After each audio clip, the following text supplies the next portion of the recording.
Hey, Black Belt reads. So, finishing up the books I read in April, the first few days of May here, because I'm always late getting these out.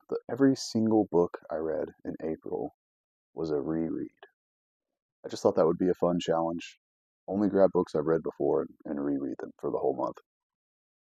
I love rereading. I think it's important to reread your books, especially your favorite books or books that you found challenging the first time you read them. For instance, the video I did a couple weeks ago, one of the first books I reread this month was Blood Meridian. I enjoyed it the first time I read it. I knew I was missing a lot. I knew there was some really deep stuff going on there that I wasn't really grasping. So I reread it. I feel like I picked up so much more on the reread. Tried to slow down. I didn't feel the pressure of just getting through it. I tried to enjoy the process, and I did take a lot more from it that time. So the first book that I actually started rereading was A Game of Thrones. They came out with these new covers, this new box set. I have these in like the hard cover, but I went with the box set because I like the covers. I like getting the box set because then I can set stuff on top of it, and I feel like it's just saving space on the shelf. Maybe that's weird. I don't know. I double dip sometimes, and I have multiple copies of some of the same books, especially if they're my favorites, which I've always considered Song of Ice and Fire my favorite fantasy series. I haven't read a ton of them, but this one, it made me fall in love with the genre. And it's been over a decade since I read these books. So, man, perfect time. I got to read them again. The series is not finished. That's a bummer. It makes me sad for sure, but it doesn't take away how much I love the books we do have. I loved being wrapped back up in these plot lines, being with these characters, even knowing what's going to happen. I still felt dread for some of the character deaths and things like that.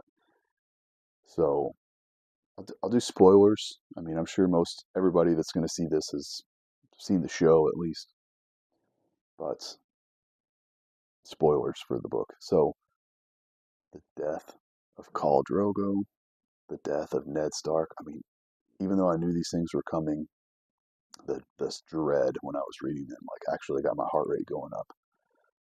It's just written so well.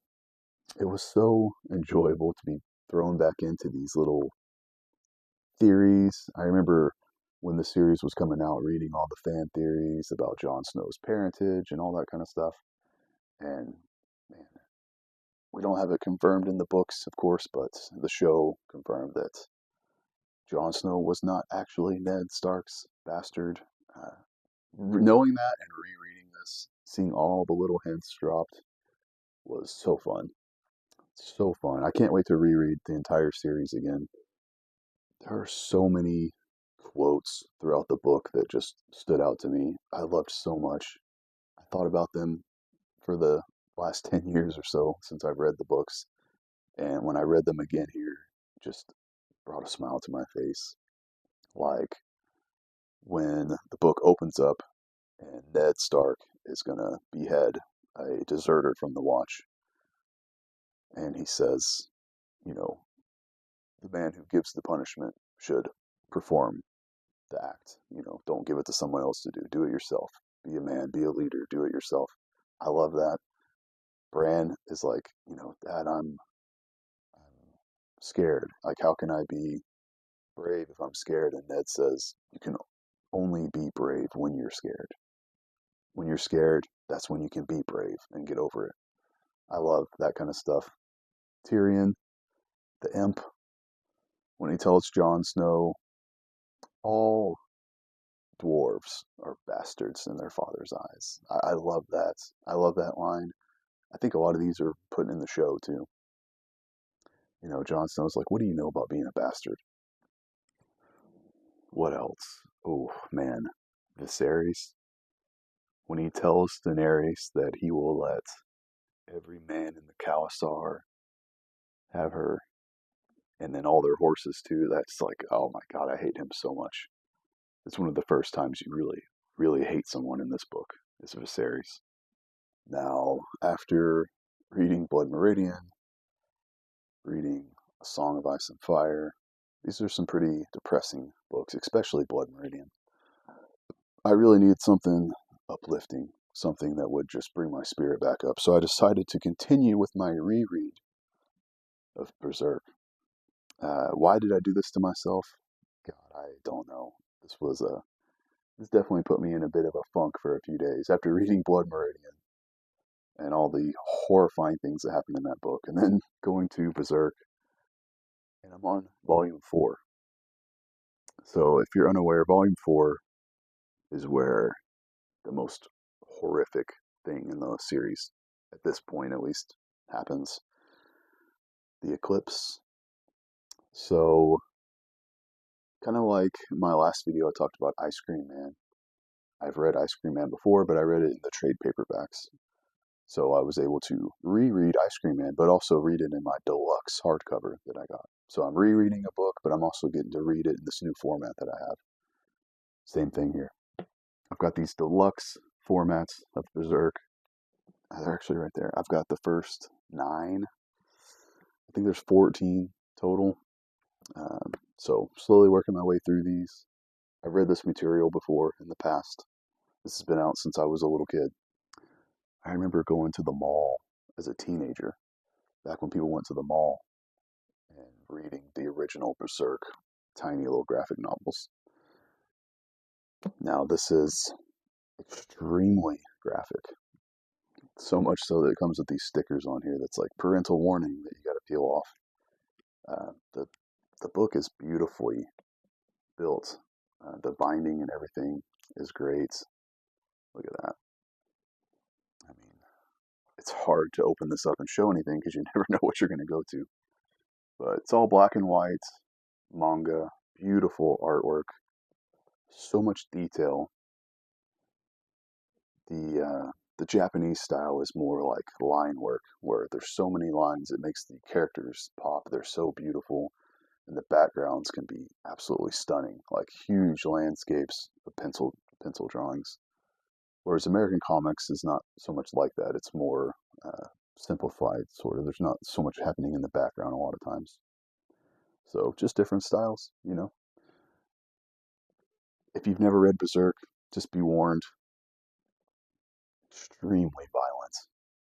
Death, murder, sexual assault, torture, uh, child torture, and incest. It's got some really, really awful things going on. But the character that you follow, Guts, they call him the struggler. He's struggling through all this. He's one of my favorite characters in all of fiction. I have a Berserk figure right here to my side from Guts. Anyway, once you read Volume 4, it kind of ends on a big cliffhanger with the eclipse happening.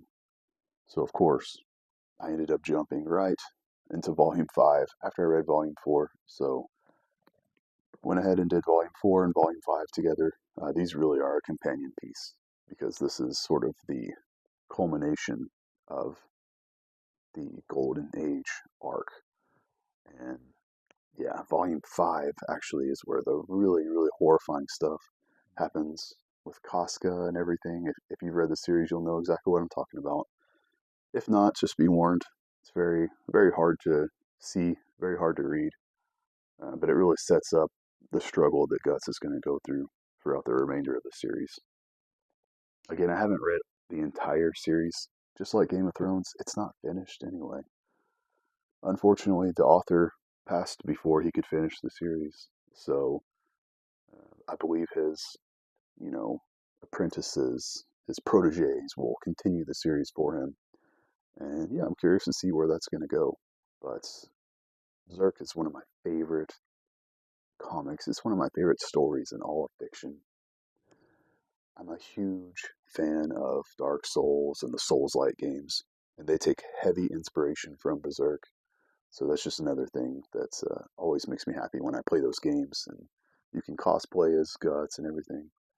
You can see the little emblem, the brand of sacrifice on the cover there. Beautiful books. Just be warned, it's very violent. All right, final book I have here. A little bit of a cheat. because I haven't read the whole entire book, but what I did read was The Inferno. I wanted to do a classic for my rereading. You guys know I like to throw a classic in every 1 or 2 months if I can. And this may be the longest period of time I've ever gone between reading a book. So, between rereading, I should say. Like, I read The Inferno whenever I was a teenager, and then I read it again just now. So, whew, it's intense. It's tough. It's a tough read. It's tough to get through. You got to really focus and follow along. But some of the imagery is absolutely beautiful. Um, I love like Christian horror kind of stories like that. Uh, I don't know why, like religious horror is just one of my things. This is a man, Dante, the author, talking of himself traveling through the circles of hell. So you get all these descriptions of the tortures that are happening on each level, and it's a lot of, people that were from his time, real people that he places in the cell and talks about what they did and why they're there and what each sinner goes to each level for their sin, get all the way down to Satan or Lucifer.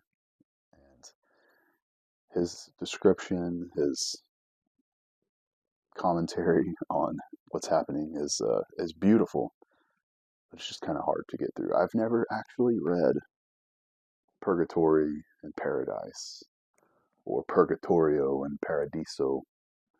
So I want to continue and read those as well. But man, look, this is a thick boy right here. It's like multiple translations happening. Uh, really enjoyed it, but man, this was tough. This is the reason why I had a hard time getting this out sooner, because I struggled through this a bit. I'm glad I read it. I wish I was a little more intelligent, I guess, able to really grab a hold of some of the themes and talk deeply about them, but to be honest, I did struggle through this. So that's it. Man, April was amazing. I loved the rereading challenge. Let me know if you guys read anything before. You know, I encouraged you guys to reread your favorite book. So if you did, let me know. I'd love to hear about it. If you've never been here before, please consider subscribing. I'm at 600 subs, which is really cool. I appreciate that a lot. And yeah, happy Mother's Day for anybody out there that is a mom. Yeah, I appreciate all the mothers out there. So enjoy Mother's Day, and I'll see y'all on the next one.